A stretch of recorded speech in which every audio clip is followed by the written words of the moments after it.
Behind all this, working through America, is Israel, which wanted, and the documentation and the speeches and all of it exists to be seen, going way back through the 90s and beyond, that they wanted to bring down Iran, and they wanted these regime changes in these countries that have been targeted by America. And so it's no surprise to see this headline. Pompeo, he's the Secretary of State in America, and basically the Secretary of State for Israel, working out of the State Department in America. And Mnuchin, this is Steve Mnuchin, the former Goldman Sachs executive, ultra-Zionist treasurer, Treasury Secretary in America. Pompeo and Mnuchin on Iran sanctions. Their joint press conference on Monday ignored the Trump regime's extrajudicial action. They arrogantly don't give a hoot about world community opposition. 8 countries so far were granted temporary waivers to buy Iranian oil, likely to become permanent next year, directly or indirectly. China, Greece, India, Italy, Japan, South Korea, Taiwan, and Turkey. Maybe other nations will demand waivers to keep buying Iranian oil under these sanctions. Their legal right. The Trump regime's only flagrantly unlawful. Because this is now widening, this sanctions war. They're not just targeting countries. They're saying to European countries, and you'll be targeted if you don't agree, if you don't follow the sanctions we've imposed upon Iran. It's tyranny.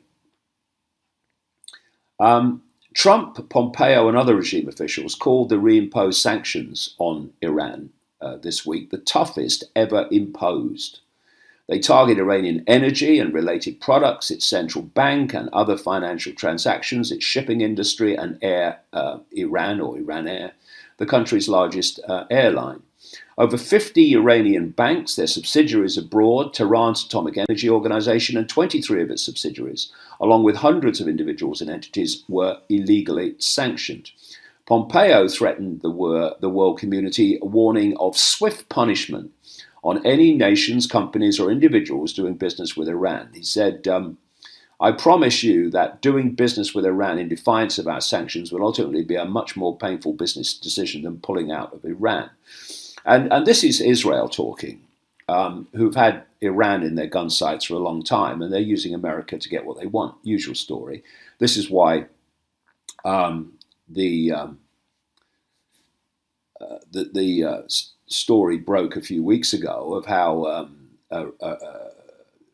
Benjamin Netanyahu, the Israeli Prime Minister, was caught on a recording tape, which he didn't realize was there, talking privately and saying that it was us, Israel, that got America to ditch the Iran deal, the Iran nuclear deal, which had calmed everything down with Iran.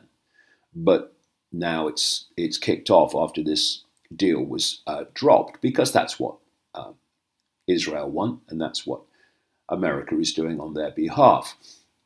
And it's also been reported, which is hardly a shock to me, that another person massively involved in the deletion of the Iran deal was Sheldon Adelson, the American-Israeli billionaire who was Trump's biggest funder. And also that John Bolton, now National Security Advisor to Trump, who goes way back in this story of targeting the countries that Israel wants to regime change, and not least Iran. And the stories reported that it was pressure from Adelson that led to Trump appointing John Bolton. And John Bolton has basically taken over American foreign policy. And this man's never seen a country he didn't want to bomb. So hold on to your hats. And of course, what's happened, again, as a result of Bolton, who went to Russia to deliver this message, nuclear agreements and non-proliferation agreements with Russia have been dropped now. by America, i.e. by Israel through America. Once you go below the surface, the story of what's happening, as opposed to the story we're told is happening, is so clear. Last August, Pompeo announced the creation of a so-called Iran Action Group for regime change, and he failed to explain that means by coup d'etat and naked aggression. He said it'll be responsible, this Iran Action Group, for directing, reviewing and coordinating all aspects of the State Department's Iran-related activity and will report directly to me. And as this writer, Stephen Lendman on davidicke.com says, no Iranian threat exists other than its sovereign independence, along with its opposition to Washington's imperial agenda and Israeli apartheid rule. Trump regime State Department Policy Planning Director Brian Hook heads the Iran Action Group, serving as US Special Representative for the Islamic Republic in charge of the regime change initiative. And as Lendman points out, US dirty hands have been behind efforts to destabilize Iran and topple its government since the 1979 revolution. And I have absolutely no brief for the Iranian regime and the way it imposes its religious will upon the people, none whatsoever. But to say that Iran is a threat to America is utter garbage, and it's a bigger threat to America now as it responds like a cornered rat to what's being thrown at it than ever it was before during the nuclear deal when everything had calmed down and people were getting on with their lives. And of course, Iran was on the list of the Israel-created Project the New American Century in September 2000.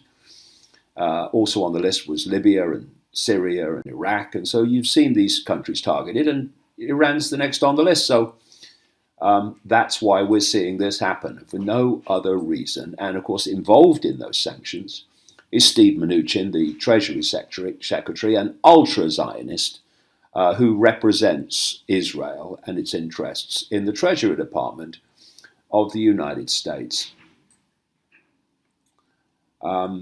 Where shall we go now? Oh yeah, let's continue with this sanctions situation. Troika of tyranny. U.S. sanctions entirety of Venezuela and warns Cuba and Nicaragua, you're next. Now, Venezuela, Cuba, and Nicaragua have been long-term targets of the American government, no matter what party. And so here's the opportunity now to go with sanctions and bring these countries to their knees for all the reasons I described earlier.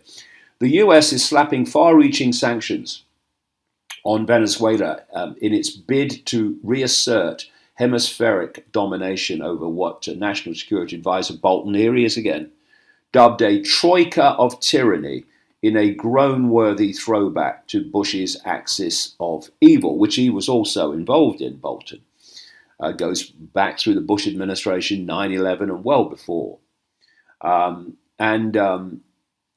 Troika of tyranny. I mean, someone actually sat down and came up with that. We need another axis of evil. We can't have axis of evil. We've used that one. So what do you reckon? What about troika of tyranny? Oh yeah, that'd be good. Yeah, I'll use that. And so the moustache with the head on it, Bolton, now talks about the troika of tyranny. And of course, there's not a troika of tyranny. There's a singularity of tyranny, which is the United States. Actually, there's a duality of tyranny because Bolton is a wholly owned subsidiary of Israel. Trump has authorized even stricter sanctions against Venezuela, which is on its bloody knees anyway, and have been targeting that country for a long, long time. Ostensibly targeting the country's gold sector, but actually going for anyone and everyone deemed to have directly or indirectly engaged in deceptive practices or corruption. Are they talking about themselves? relating to the Venezuelan government by the Secretary of State. Without defining any of those terms, the administration has written itself a blank check to wage economic warfare. And that's what it is. Same with all these other countries. Economic warfare against the already suffering nation. Of course, suffering nation, well, that's what they get off on. People suffering, that's the whole point. That's why they're into Satanism and child sacrifice. They get off on the suffering and terror of others. But, of course, and again, talking of couldn't care less, there is an effect not only on the target countries with these gathering now sanctions, but also on people in America who are trying to make a living. So we have this headline: something's rotting in the state of North Dakota. Panicked farmers hope trade war ends as soybeans pile up. Facing incredible losses in both profits and product,